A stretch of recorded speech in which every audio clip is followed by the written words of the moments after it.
ABD Podcast, toute l'information vulgarisée sur les sciences du sport appliquées au terrain.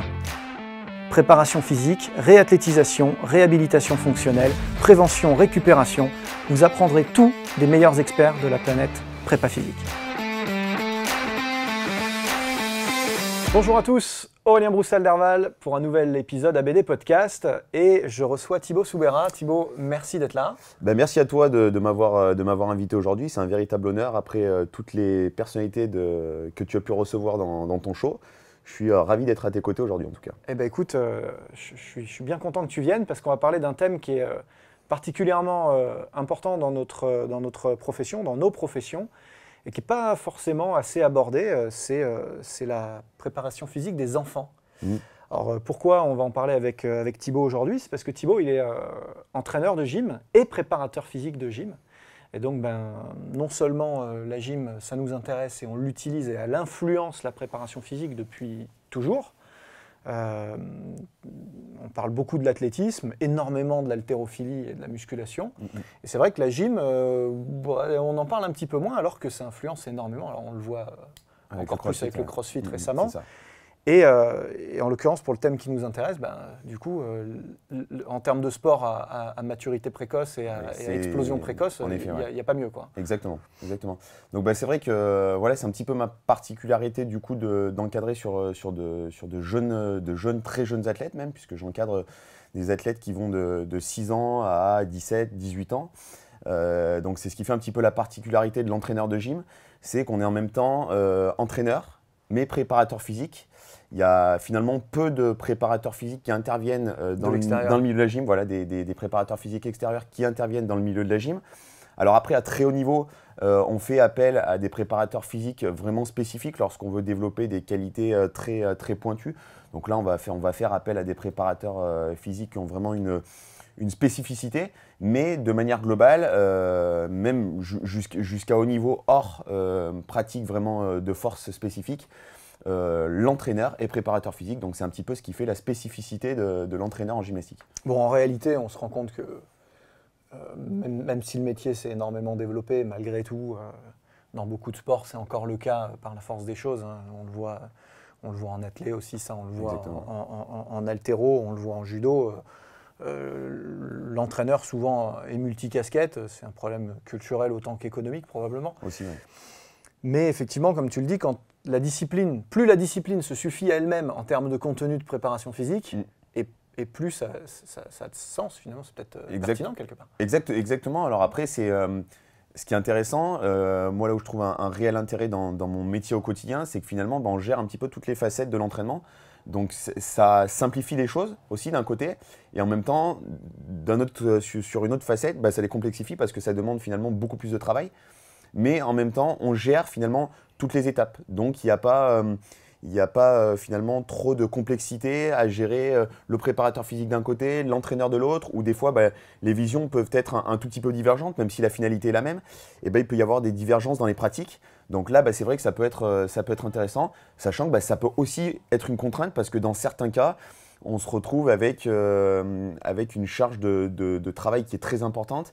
Et des fois, d'arriver à tout gérer, ce n'est pas forcément toujours très évident. D'un côté, on maîtrise la charge. Exactement. De l'athlète. Oui. Et par contre, sa propre charge devient plus importante. C'est exactement ça. C'est intéressant. Alors, allons-y sur les jeunes, sur les enfants.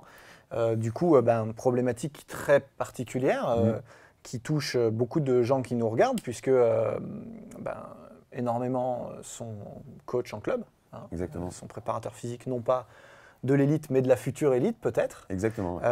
Et donc avec des problématiques de sport loisir d'abord, de sport éducatif aussi, et puis même maintenant de plus en plus de sport santé. Donc avec quand même malgré tout la finalité pour certains clubs formateurs de développement et de détection du futur haut niveau. Donc tout ça impacte sur les choix méthodologiques, sur le répertoire gestuel, sur l'orientation qu'on va donner à la préparation physique et puis les objectifs qu'on va poursuivre avec, j'imagine. Exactement. Alors après, comme je le disais tout à l'heure, c'est intéressant parce qu'on gère tout le panel et en même temps, il y a une grande complexité parce qu'il faut arriver à prioriser les choses. ce qui fait la complexité aujourd'hui de l'entraîneur et du préparateur physique que je peux être au quotidien, c'est la notion de priorité. Qu'est-ce qu'on va pouvoir faire, à quel moment, à quel instant, quelle logique on va mettre en place. Donc c'est aussi ce qui est intéressant parce qu'on va gérer la carrière d'un athlète, d'un gymnaste ou d'un athlète de manière plus globale. Il va falloir qu'on gère les différentes étapes en fait qui vont nous mener par la suite à la performance ou simplement à la pratique compétitive. Alors moi après je suis dans une petite structure, je ne suis pas dans une structure de haut niveau, donc je n'ai pas vocation à former des gymnastes de haut niveau. Par contre j'ai pour vocation de former des gymnastes qui peut-être par la suite auront la chance de pouvoir rentrer dans une structure de haut niveau. Je ne me l'interdis pas, hein, forcément. Mais c'est pas la fin en soi de ton métier. C'est pas la finalité de mon métier au quotidien. Sinon, il faudrait que j'aille encadrer dans une structure de niveau. Très sincèrement, j'en ai pas forcément le désir pour le moment parce que je prends énormément de plaisir à être dans une petite structure et à faire évoluer finalement, où j'ai un peu carte blanche et ça me permet aussi de progresser en tant qu'entraîneur parce que finalement, quand on est tout en bas, il faut construire. Donc, c'est super intéressant. Ça permet de mettre ses process, de mettre des protocoles en place, essayer, louper, voilà, ça fait aussi partie du métier. Et ça permet justement de se construire une identité. Après, il ne faut pas oublier qu'à un moment donné, l'identité et, comment dirais-je, le sérieux de son travail, comment dirais-je, il passe forcément par le résultat à un moment donné. Donc, il faut quand même arriver à trouver une organisation, arriver à trouver des process et des protocoles d'entraînement qui vont nous mener quand même vers un résultat final. Mais c'est ce qui nous intéresse. Ce qui intéresse les gens qui nous écoutent, c'est évidemment la vraie vie. Ouais, la vraie vie, ce n'est pas les 200 athlètes de haut niveau, de très haut niveau, de moins de 18 ans qu'on compte dans le sport olympique. Ce qui nous intéresse, c'est toute la masse, toute la base de pratiquants. Et c'est à ça que vous êtes confrontés au quotidien pour l'immense majorité d'entre vous. Donc la question, c'est justement, comment on priorise? Je suis dans mon club, j'ai tous mes enfants qui viennent, je ne sais pas, peut-être 2 fois par semaine, 3 fois dans le meilleur des cas. C'est ça leur réalité. La préparation physique, ça prend quelle forme et quelles sont, comme tu le disais, les priorités alors? Alors, du coup, moi j'ai la particularité en plus d'être dans un sport, la gymnastique, qui demande un volume d'heures extrêmement important lorsqu'on commence à pratiquer et qu'on veut faire la compétition. C'est qu'on part d'un vrai volume. Exactement. Et du coup, on peut vraiment se rendre compte de ce qu'on peut faire chez les enfants. Exactement, il y a une grosse charge de travail. Après, le volume, il faut être aussi en mesure de le gérer parce que ça reste des enfants. Comme je le disais tout à l'heure, pour la plupart, il y en a qui sont très très jeunes. Ouais. Quand on prend un enfant, alors c'est souvent des jeunes filles qui commencent très très tôt, qu'on les récupère à 6 ans, qu'il y a la scolarité à mener, il y a la gym. Moi j'entraîne des petites qui ont 7-8 ans et qui sont déjà à 3 voire 4 entraînements par semaine. Donc c'est des séances de 2 heures. J'essaye de ne pas aller plus loin parce qu'après on sait qu'il y a un niveau d'attention qui est un petit peu moindre. Ouais, c'est des problèmes au-delà physique, c'est cognitif. Exactement. Et du coup, c'est vrai qu'on perd un petit peu l'attention et après, c'est plus forcément efficient. Donc, à quoi bon rester 3 heures dans le gymnase si finalement c'est pour avoir 1 heure, 1 heure et demie, 2 heures grand maximum de travail effectif. Donc, c'est ça aussi qu'il faut arriver à gérer. Il faut arriver à gérer les différentes fatigues qui s'accumulent entre la scolarité. Certains ou certaines se lèvent très tôt le matin. On va chez la nourrice, on passe la journée à l'école, le soir on va à l'entraînement, on rentre, il faut faire les devoirs et le lendemain on rattaque. Donc c'est ce qu'il faut arriver à gérer et c'est ce qui fait un petit peu la complexité et je pense que la plupart des gens qui nous écoutent sur ce podcast, la plupart sont confrontés à ça. Tu as pu recevoir beaucoup d'intervenants qui travaillent dans le haut niveau, donc qui bénéficient finalement de conditions qui sont idéales, essentielles à la pratique de la performance. Moi, c'est un petit peu différent. Donc, il faut arriver à jouer sur d'autres paramètres, d'autres facteurs en fait, qui vont nous permettre d'aller vers la performance, d'aller vers la compétition. Et voilà, donc, si je te suis, la première chose qui ressort, c'est le monitoring de la charge. C'est-à-dire que tout de suite, des charges en fait. Charges, psychologiques, physiques. Puis scolaires, familiales. Sportives, culturelles, parce qu'en général, c'est des gosses qui font aussi de la musique, qui font aussi… Ouais, très souvent, c'est un petit peu la problématique qu'on rencontre. Donc, en plus, il y a une espèce de concurrence entre les disciplines. Ce monitoring de charge, c'est vrai qu'on en parle très très peu chez les enfants. Moi j'ai des enfants, et c'est vrai qu'ils sont particulièrement actifs et particulièrement engagés. C'est vrai que c'est difficile à évaluer aussi. C'est dur à évaluer. Ouais. On se rappelle que la physiologie de l'enfant, c'est aussi une meilleure capacité à récupérer. Hein. Exactement. Ils ont plus d'enzymes oxydatives, en tout cas elles sont particulièrement efficaces. À l'inverse, le système glycolytique est un petit peu moins performant et plus ils sont jeunes et moins il est actif. Et donc fatalement, ça fait des intensités moyennes hautes, mais pas surmaximales. Exactement. Qui sont capables par contre de réitérer dans la séance, dans la journée et dans la semaine. Et même sur le cours d'une semaine. Ouais, mieux que des adultes. En revanche, effectivement, comme tu le disais, si j'essaie de synthétiser un petit peu, effectivement peut-être des séances plus courtes. Sortir de la culture du volume. Hein. Exactement. On sait qu'il y a des disciplines où ils sont particulièrement spécialistes, la gym. C'est ça, la natation, ce genre de discipline, voilà, où il y a un gros volume. Après, on a souvent en tête aussi la gym, les premières images qu'on a en tête, c'est la culture chinoise, la culture asiatique, où il y a un très gros volume, avec des très grosses intensités, etc. On n'est plus du tout là-dedans. Même en Chine, c'est des modèles qui ont évolué. En Russie, pareil, tous les pays de l'Est qui avaient une culture du travail très intense, un volume énorme. On s'est rendu compte maintenant aussi avec l'évolution au niveau scientifique, les évolutions au niveau scientifique, on s'est rendu compte que finalement, c'est pas plus on en faisait, mieux c'est. On arrive à mieux gérer, à mieux quantifier les charges de travail. Sachant que c'est quand même pas évident, parce qu'il y a des enfants avec qui on peut arriver à interpréter assez facilement les niveaux de fatigue, et d'autres qui, entre guillemets, je dis bien entre guillemets, sont un petit peu plus durs au mal. Et là, ça va être un petit peu plus compliqué à gérer. Donc, il faut avoir avant tout, je pense que la qualité qu'il faut avoir avant tout quand on travaille avec des enfants, c'est la capacité à aller chercher au-delà de l'aspect sportif, au-delà de l'aspect psychologique, mais bien connaître les athlètes qu'on a en face de nous, bien connaître l'humain et connaître aussi un petit peu le contexte familial. C'est aussi très important parce que ça permet aussi d'avoir un retour, d'avoir un feedback au niveau des parents, parce qu'un enfant, c'est très compliqué d'avoir un feedback. Autant quand on travaille avec des athlètes adolescents, déjà, c'est un petit peu plus simple. Quand on travaille avec des adultes, avoir un feedback, c'est déjà pas toujours évident. Mais c'est quand même toujours beaucoup plus simple qu'un enfant. Là, il faut vraiment des sources multiples d'infos. Exactement, croiser un petit peu les différents retours. C'est une petite enquête. C'est exactement ça, Et du coup, on pourra imaginer évidemment mettre en place des RPE, des choses comme ça, mais… J'ai essayé de mettre ça un petit peu en place sur les RPE. Alors plus un petit peu sur… je fonctionne un petit peu plus sur le wellness. En mettant, j'ai mis en place un petit fichier. Alors, pour les athlètes qui sont un petit peu plus âgés, à partir de 10 ans, ils sont capables d'estimer un petit peu plus en prenant un petit peu en compte l'humeur du jour, le niveau de fatigue physique avant de commencer la séance, le niveau de sommeil, en essayant de prendre des repères un petit peu. Alors, pas forcément pour interréagir sur l'instant T de la séance, mais par contre, j'ai mis ça en place depuis 2 ou 3 saisons et je me rends compte. J'ai établi des courbes, ça me permet de voir un petit peu les variantes d'intensité, les variantes de fatigue. On sait, maintenant, je suis un peu plus en mesure avec l'expérience d'identifier les périodes un petit peu plus compliquées, les périodes un petit peu plus comment dirais-je, un petit peu plus denses, voilà. Et puis les périodes où là, au contraire, on va être un petit peu plus sur un pic de forme et où on va pouvoir peut-être pousser un petit peu plus la machine. Mais là, encore une fois, c'est juste une tendance. C'est un outil parmi tant d'autres. J'essaye c'est beaucoup de feeling. C'est un gros travail sur le feeling parce qu'avant tout, c'est comme ça que ça fonctionne.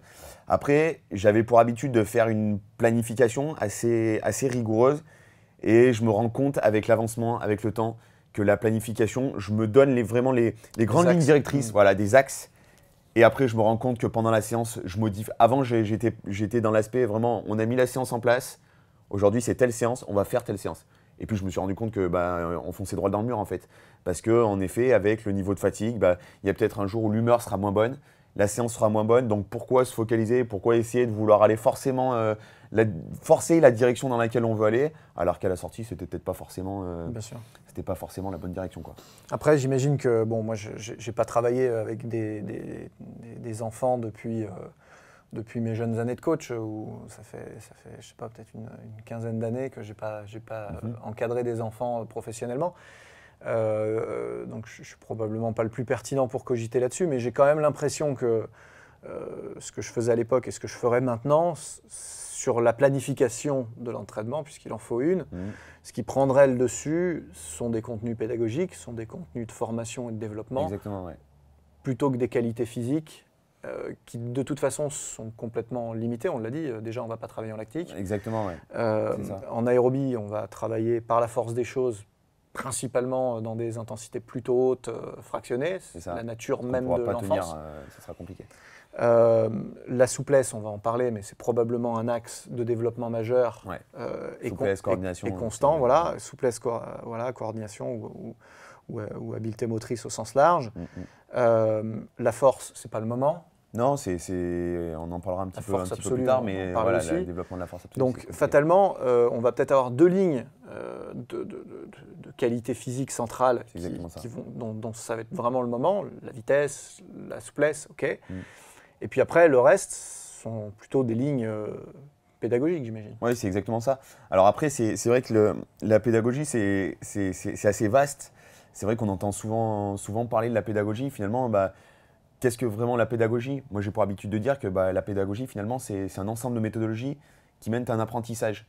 Donc, la pédagogie, ça va comprendre plusieurs axes. Ça va être comprendre des axes tant sur le plan physique, sur le plan psychologique, sur les différentes facettes des aspects mentaux, parce qu'on cherche aussi à développer les qualités physiques d'un athlète.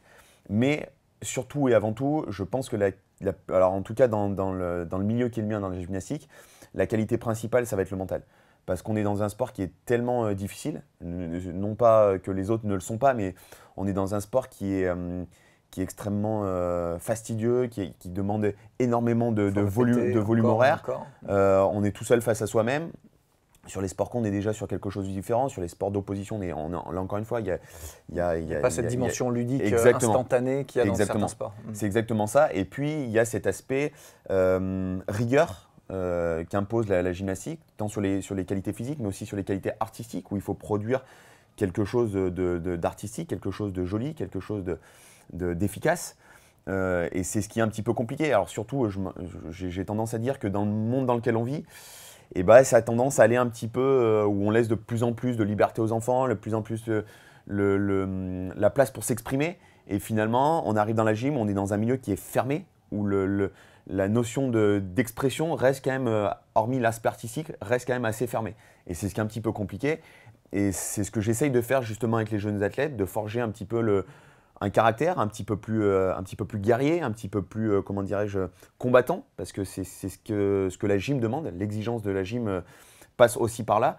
Et justement, sur les premières années de pratique, c'est ce qu'on va essayer de développer, la force de résilience face à l'effort. L'aspect combattant, c'est intéressant. C'est ce qui pousse Fred Aubert, qu'on a reçu dans ce podcast il y a quelques semaines, un des papas de la prépa physique, a parlé de préparateur athlétique. Athlétique étant pris non pas dans le sens athlétisme, l'activité, mais au sens le rapport au combat, la combativité. C'est exactement ça. Ouais. Donc effectivement, inculquer ce goût de l'effort, cette valeur ajoutée du goût de l'entraînement à nos jeunes athlètes, c'est, je pense, quelque chose qui va nous permettre derrière de capitaliser quand il s'agira de changer de braquet, quoi. Après, voilà, c'est surtout que ça permettra par la suite une meilleure tolérance de l'effort, une meilleure capacité à passer les moments parfois un peu difficiles, parce qu'il faut bien se mettre à l'esprit que y a des moments difficiles, on en croise beaucoup en gym. On a souvent pour habitude de dire qu'il y a plus de jours de mauvais temps que des jours de beau temps. La gym, c'est finalement 90% du temps d'échec pour finalement 10% du temps où on réussit. Donc c'est quand même pas très valorisant, c'est pas chose facile. Et c'est vrai qu'aujourd'hui, on essaye beaucoup de valoriser. Moi, je sais que personnellement, j'ai beaucoup changé. Avant, j'étais assez dur dans ma manière d'entraîner, tout simplement parce que notre sport est dur, parce que les conditions d'entraînement sont dures. Et à un moment donné, on en oubliait un petit peu cet aspect valorisation. Et c'est vrai que depuis maintenant 3-4 ans, j'essaye d'apporter un petit peu plus de valeur à ça parce que les enfants sont tellement en compétition aujourd'hui de partout, en compétition à l'école, comme tu le disais tout à l'heure. En plus de ça, si on fait un petit peu de musique à côté, si on fait un petit peu… Voilà, les enfants sont en compétition de partout. Donc aujourd'hui, c'est arriver à dédramatiser cet aspect compétitif et leur faire prendre conscience qu'à un moment donné, on n'est pas en compétition avec les autres, on est avant tout en compétition avec soi-même. Et c'est ce que j'essaye de développer. Alors après, est-ce que c'est bien, est-ce que c'est pas bien? Je peux pas vraiment, mais c'est un choix. En tout cas, c'est une ligne directrice que j'essaye d'appliquer depuis maintenant 3-4 ans. Ok. Alors du coup, parlons un petit peu des qualités physiques qu'on va développer, puisque on a balayé tout un tas d'approches globales. Maintenant, de manière un peu plus spécifique, la place de la souplesse pour toi, ça intervient quand, comment? On sait que c'est une qualité centrale en gym. Exactement. Je promeus de plus en plus, et depuis toujours, hein, la souplesse comme une qualité centrale dans tous les sports, qui vient nourrir la mobilité du sportif. Et donc, qui fait débat en plus. Qui fait débat. Qui fait énormément débat. Oui. Plus elle est entraînée tôt, ce qui est sûr, c'est que plus elle est performante par la suite et pertinente. Qu'est-ce que tu en penses? Alors, moi, je suis très partagé sur la souplesse. Je ne suis pas du tout issu d'un cursus, pour le coup, un cursus universitaire. Je suis quelqu'un qui a appris beaucoup par le terrain. Okay. Du coup, j'ai un recul beaucoup plus, entre guillemets, terre à terre. J'ai lu beaucoup d'études sur la souplesse, etc. Plein de spécialistes ont mené des études et finalement, tout le monde n'est pas forcément d'accord et en même temps, tout le monde se rejoint aussi un petit peu. Moi, j'ai pour habitude de dire quand même que les qualités de souplesse, quel que soit l'âge à laquelle on va pouvoir commencer la souplesse, je pense que c'est l'une des qualités les plus faciles à entraîner. Pour la simple et bonne raison, c'est qu'il n'y a pas d'intervention finalement sur la fibre. On sait que la fibre musculaire, pour la développer, ça va dépendre de multiples facteurs et de multiples paramètres. On sait pourquoi les Jamaïcains sont plus performants dans le sprint. Parce que des études ont montré que la fibre dont disposaient les Jamaïcains était peut-être un petit peu plus à même d'amener à la performance en sprint. Pourquoi les Éthiopiens seront peut-être plus sur du long? Parce que leur fibre est peut-être plus adaptée sur du long. La souplesse, ça va être un petit peu différent parce que je pense que peu importe les qualités musculaires, c'est une qualité qui sera facile à entraîner. Si on arrive à s'astreindre finalement tous les jours, à mettre un rythme d'étirement, alors que ça soit de la souplesse après passive, de la souplesse active. Là encore une fois, ça a un rôle bien particulier. Moi, je fais très peu de souplesse passive avec les gymnastes que j'entraîne, tout simplement parce que ça n'a pas un intérêt fort, si ce n'est créer un petit peu de relâchement en fin de séance. Mais on travaille beaucoup sur de la souplesse active. Alors après, on essaye d'utiliser différents moyens, différentes méthodologies. Je travaille beaucoup sur du contracté relâché parce que j'estime que c'est pour le moment la méthodologie, notamment chez les jeunes, qui semble la plus efficace et la plus pertinente pour développer cette qualité.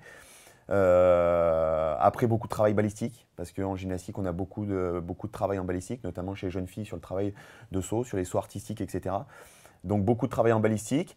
Et puis finalement, très peu de travail avec des charges, parce que je sais que pendant longtemps, les gens ont eu cette idée, encore une fois, des reportages qu'on a pu voir à la télé, des Chinois, on les met en grand écart, hop, on appuie très fort sur les jambes. Non, en fait, on s'est rendu compte qu'il y avait... Moi, j'ai été à cette école-là, où on met une contrainte forte pour créer un assouplissement. Et à l'âge de 16 ans, je suis arrivé sur Lyon, j'ai changé complètement de méthodologie. J'ai eu un autre entraîneur qui m'a fait comprendre que la souplesse, elle était avant tout par un niveau de contraction pour aller chercher une amplitude musculaire, pour aller chercher une amplitude de souplesse. Et à partir de ce jour-là, j'ai compris que la souplesse était différente de la perception que je pouvais en avoir. Donc après, c'est vrai que c'est pas forcément quelque chose de très agréable parce qu'il y a quand même une notion de douleur qui n'est pas forcément très agréable. Donc ça, avec les enfants, il faut arriver à le gérer. Il faut arriver à gérer justement cette notion de relâchement, cette notion de gain finalement par lui-même sans qu'on soit obligé de mettre une contrainte sur lui. Donc voilà un petit peu les différents prismes de la souplesse. Ah, c'est hyper intéressant parce que c'est un thème que je maîtrise assez bien et que j'ai développé d'ailleurs dans un webinaire assez récemment. Il y a 3h30 de revue de littérature, de points méthodologiques et de choix de terrain à la fin, parce qu'effectivement, je suis d'accord avec toi.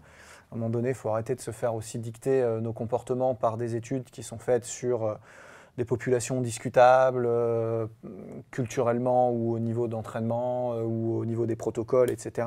Puis dans des contextes Qui sont extrêmement particuliers. Ce qu'on sait, c'est que le terrain nous apprend quand même qu'on peut effectivement faire de l'étirement passif extrêmement intense, extrêmement constant et quotidien. Et pour autant, le gain sera pas forcément travailler sur des gains qui ne sont pas forcément intéressants. On se rend compte sur le terrain que le contracté relâché est effectivement beaucoup plus efficace. Et quand on fait un peu le tri dans la littérature, on arrive à corroborer ça quand même avec un certain nombre de papiers. On se rend compte qu'il y a l'inverse qui est prouvé aussi, c'est-à-dire qu'il y a des gens qui vous démontrent qu'en s'étirant en passif complet tout le temps, on fait quand même un sport d'explosivité qui est ouais, exactement. Voilà, comme tu dis, les Chinois, les Russes ont démontré ça pendant des années. Aujourd'hui, ça évolue. On se rend compte quand même qu'effectivement, on arrive assez vite à des paliers et que très vite, il faut aller sur des étirements plus contrôlés, plus dynamiques, que l'étirement, finalement, il est plus rattaché à la force qu'on ne l'imagine. Oui, c'est exactement ça. C'est ce qu'on a souvent tendance à occulter, finalement, et que moi, je me suis rendu compte, en fait, en arrivant à Lyon, justement, cette notion de créer une action musculaire pour aller gagner une amplitude. Et c'est vrai que c'est aujourd'hui, depuis peu de temps, là, j'interviens un petit peu dans le milieu du CrossFit. Et j'essaye, en fait, des gens qui peuvent me contacter sur des problématiques de souplesse, de mobilité, j'essaye de leur faire comprendre que l'intérêt dans le CrossFit est peut-être plus d'aller chercher un niveau de mobilité, c'est-à-dire un niveau de force dans des amplitudes importantes, que finalement un niveau de souplesse. Parce que ce niveau de souplesse sera finalement peut-être un petit peu plus délétère aux crossfitters, même si il y a un moment donné, pour certains skills, on va être obligé d'aller chercher un niveau de souplesse. Mais on est plus dans la mobilité. Alors que sur la gym, on a vraiment, notamment par rapport aux notions artistiques, il y a vraiment une notion de souplesse au sens strict du terme. C'est un facteur de performance. Exactement, c'est un facteur de performance.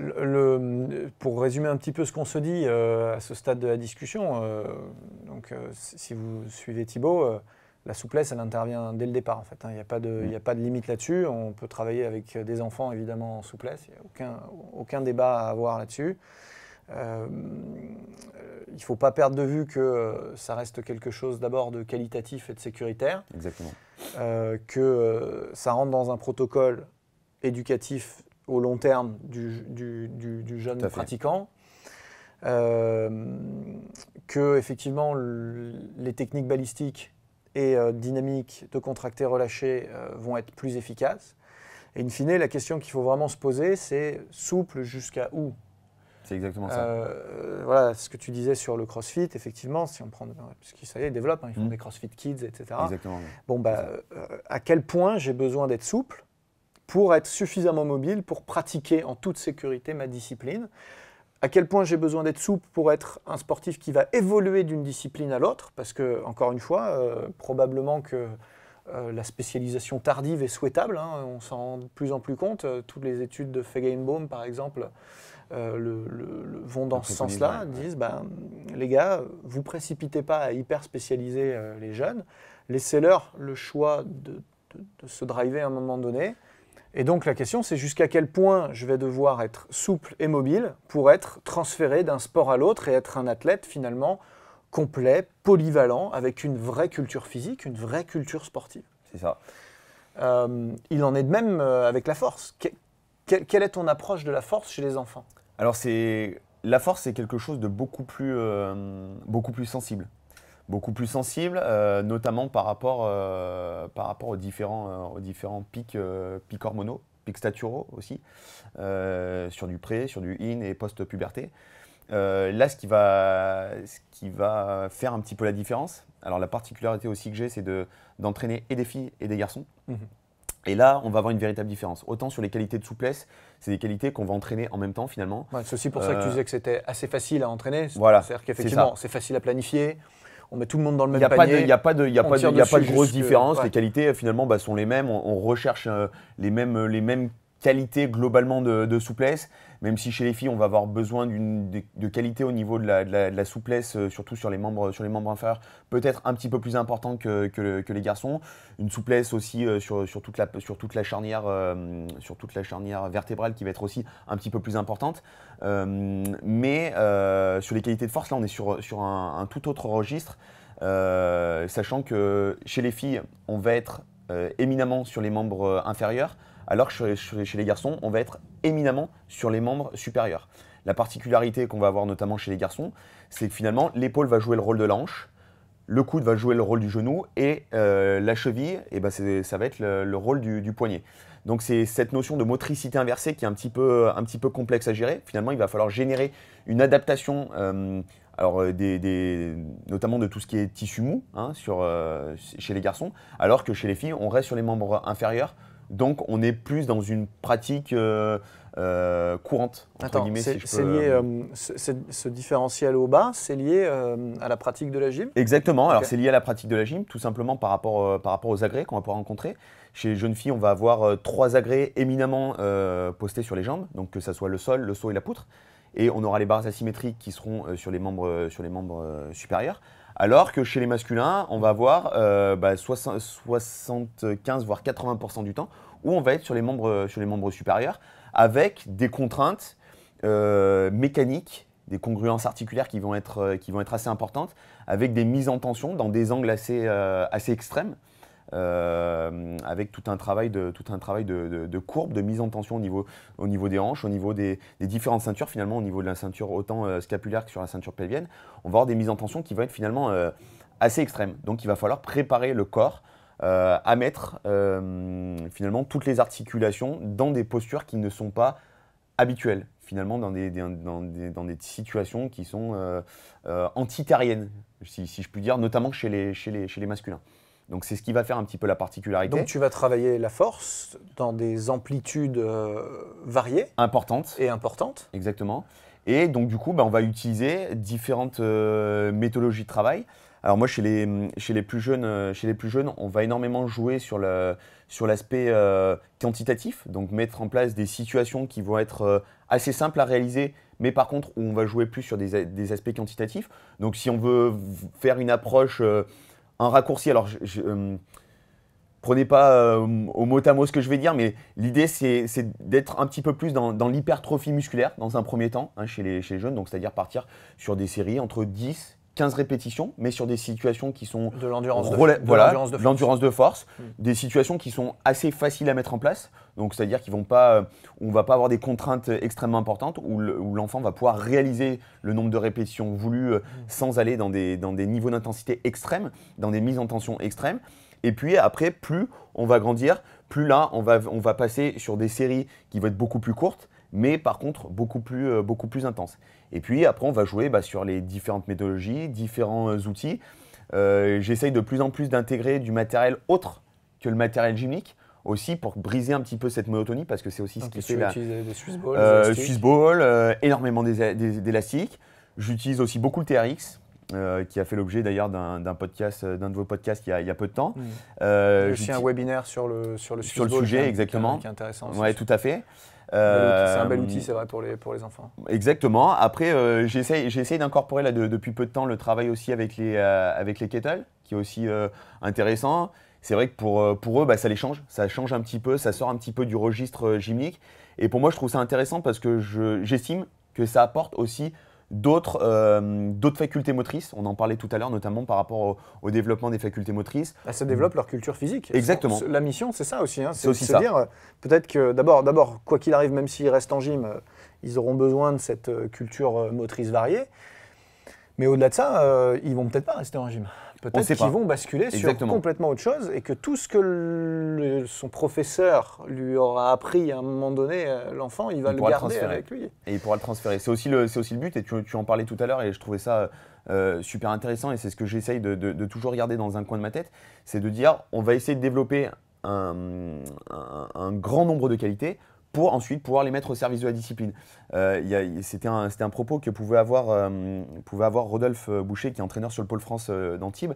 Et j'aimais bien ça. Préparateur physique aussi. Et qui est aussi préparateur physique. Particulièrement pointu sur. Exactement, qui intervient aussi souvent à l'INSEP, etc. Et qui a souvent pour habitude de dire, l'idée de la formation chez le jeune gymnaste, c'est de construire les différentes pièces du moteur pour les assembler et arriver à l'âge de la maturité, alors chez les garçons à 20-21 ans, assembler les différentes pièces du moteur et faire tourner le moteur à plein régime. Donc je trouve que cette image est et finalement résume parfaitement le métier qui est le nôtre.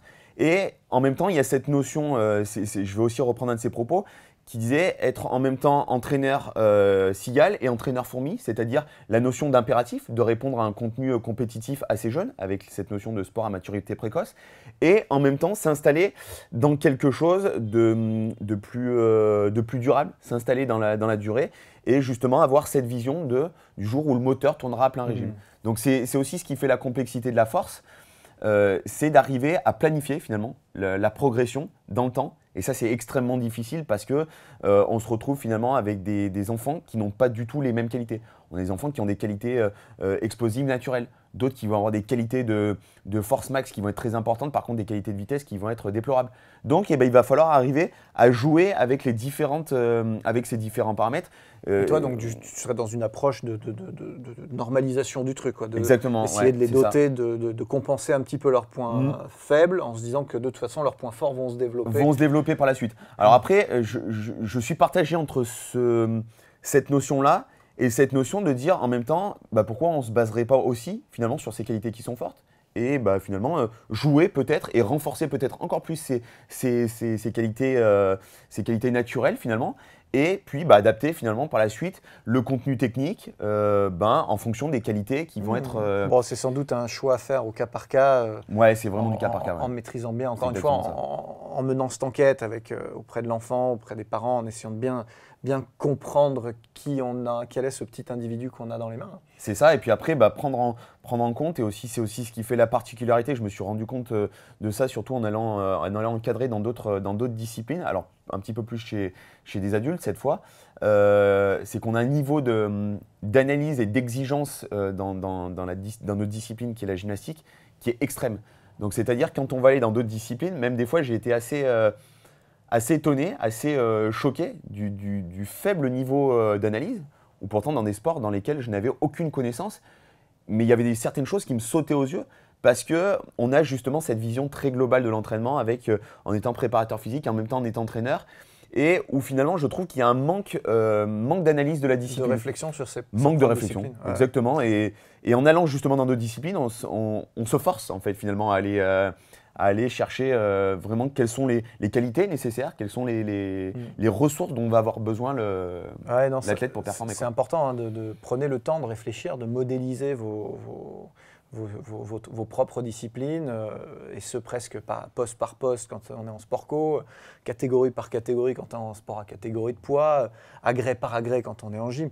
Pensez prenez le temps de penser justement, prenez le temps de réfléchir, prenez le temps de modéliser, d'écrire, de dessiner, de conceptualiser, c'est ce qui va permettre de prendre des bonnes décisions à un moment donné. J'aimerais juste rappeler un truc avant de terminer cet épisode, hyper riche, hyper passionnant, je te remercie encore.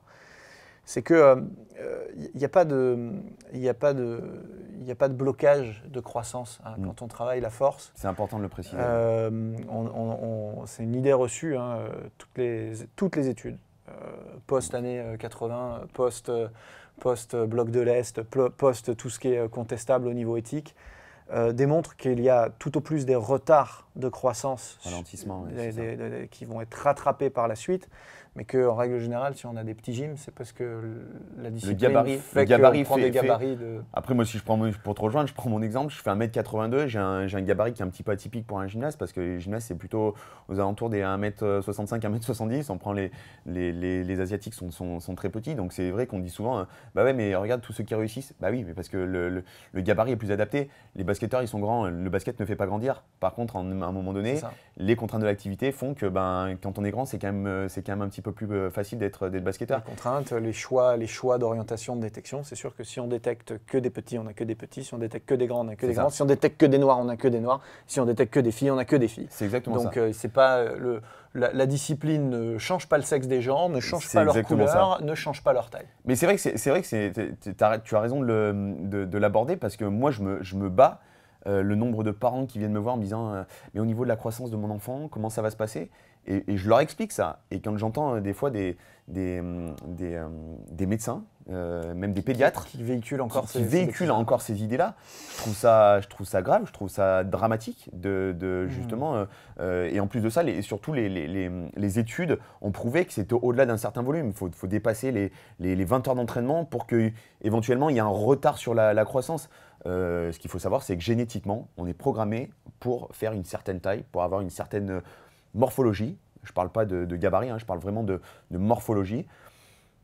Et voilà, ça c'est. Les méthodes naturelles n'auront pas d'impact. Exactement, les méthodes naturelles n'auront pas d'impact. Encore faut-il avoir un sens de l'éthique sportive et du respect des enfants qu'on peut encadrer. Parce que ça reste des enfants. Écoute, c'est super Thibaut, vraiment merci beaucoup pour ça. Vous pouvez le retrouver, il est très actif sur Instagram, Thibaut Soubera. Thibaut Soubera, voilà. Thibaut Soubera tout simplement, vous avez son orthographe exact dans le générique de ce podcast.